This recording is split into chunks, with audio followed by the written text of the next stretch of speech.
Cyril Ramaphosa is talking tough. In a letter to ANC members, Ramaphosa says the party should publicly disassociate itself from anyone accused of corruption. He also notes the public outrage, adding that South Africans feel betrayed. Now, Ramaphosa says there's a lack of discipline and a stark failure within the governing party to address these issues. Let's unpack the president's letter now with Mcebisi Ndletyana. He is the professor of politics at the University of Johannesburg, and we're also hoping to be joined by senior Mail and Guardian reporter Paddy Harper. He'll join us in a minute. But first, let's talk to Prof. Mcebisi Ndletyana. Prof, good morning to you, and thank you very much for waking up with us. And let's go straight into this letter written by President Ramaphosa. I guess some are saying it's an unprecedented move because what we've become accustomed to is him giving speeches or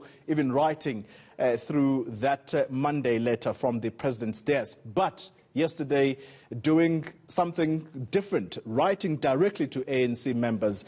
And the first point I want to tackle is where he says members should disassociate themselves from anyone who is accused of corruption. And it reminds me, Prof, that the former president, Jacob Zuma, who, by the way, goes to court just next month in that corruption trial, the ANC leadership in KZN asked for permission from the NEC that Ramaphosa leads, that they be given permission to stand side by side the former president in those corruption charges.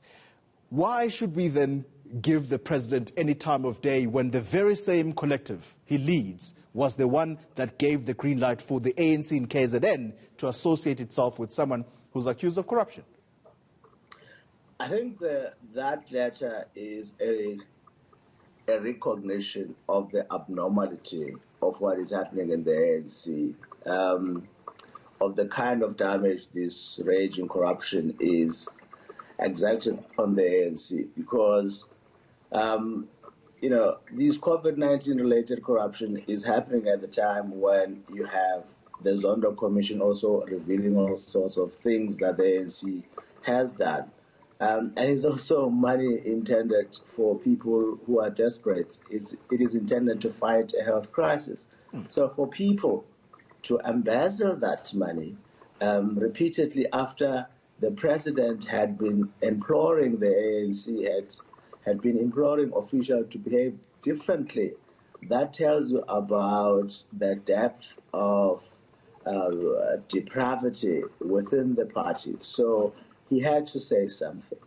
But then on the other hand, some of the things he says in his letter, things that he says should be happening, have been called before, have been announced before, and yet nothing has ever happened. For instance, he says they should beef up the Integrity Commission, they should make sure that people go through lifestyle audits. Those things have been announced before. Lifestyle audits, it was introduced as a proposal a couple of years ago, and nothing happened. At some point, they said the recommendations by the Integrity Commission should be binding, but they are still not binding. So the point is, and he does acknowledge this in the letter, in that the ANC is accustomed to making all sorts of promises, but they never follow through. Their deeds, he says, verbatim, their deeds do not match their words. That's what he says in the letter. And so even though I acknowledge that this is quite an unusual step, unprecedented on the part of the president. But I also know that in the last 15 years, very little of what the ANC promises, especially in correcting ANC practices. Government is something else for Cyril. I think it does better in government. But when it comes to the ANC does not quite follow him. He does not quite have moral authority in the ANC for them to lead, right? They don't recognize him. He's a de facto president, yes, but quite a number of them don't think that they have to follow him.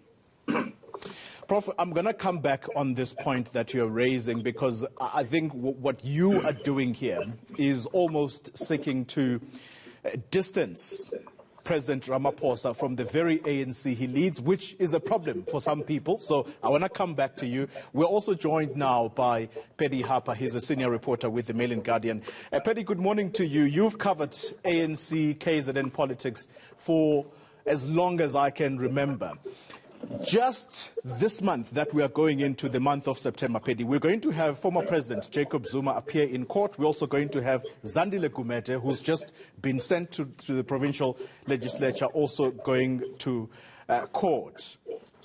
Tell me if the ANC leadership in KZN is going to be able to disassociate itself from those people, given the letter that the president has written that members or people who are accused of corruption, the ANC must immediately disassociate.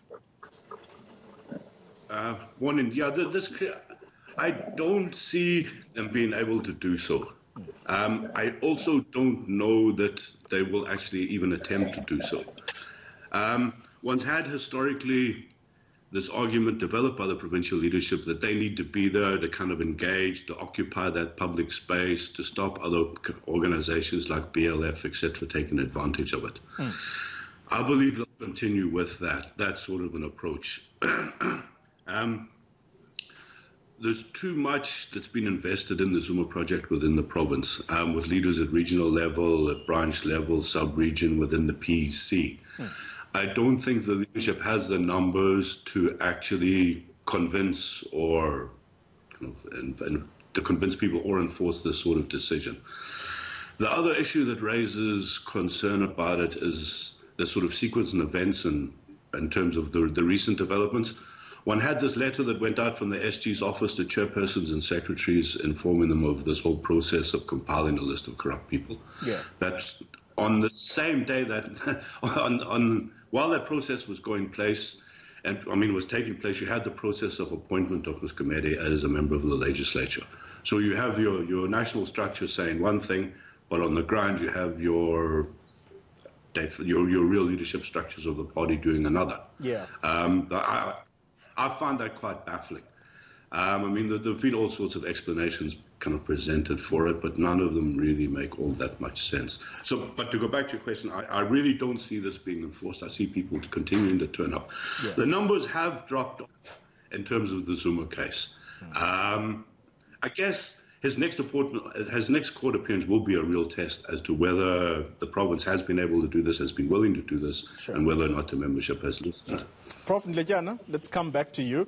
On that very point that you were making, that the president doesn't seem to have much sway within the party, but in government he appears to be effective. There's something very interesting that was written by Professor Mervyn Gumede in the Sunday Times yesterday, and he writes that perhaps the best solution is for a Cyril breakaway. And it goes back to what I was saying you are doing, which is trying to disassociate President Ramaphosa from the very collective that takes decisions with him at the helm.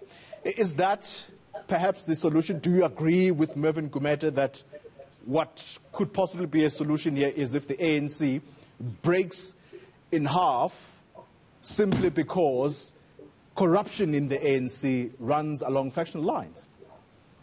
Well, corruption within the ANC is not an unwinnable battle. I think what has emboldened the corrupt elements in the ANC is the sense of impunity that they have had and enjoyed throughout the last few years, right? And the one person, their kingpin in the ANC is Xoli.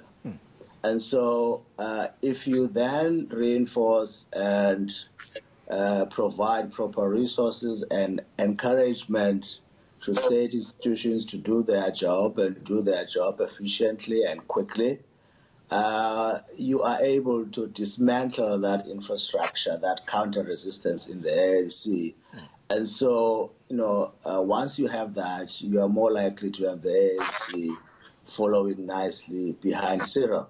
But the main issue is that do not promise things to people that people know are unlikely to happen, because the last 15 years or so have been telling us that the ANC never does things that it promises, especially things related to morality. So what you can do and what you've been able to do is to focus on government, strengthen those institutions. Like now, for instance, there are all sorts of investigations happening.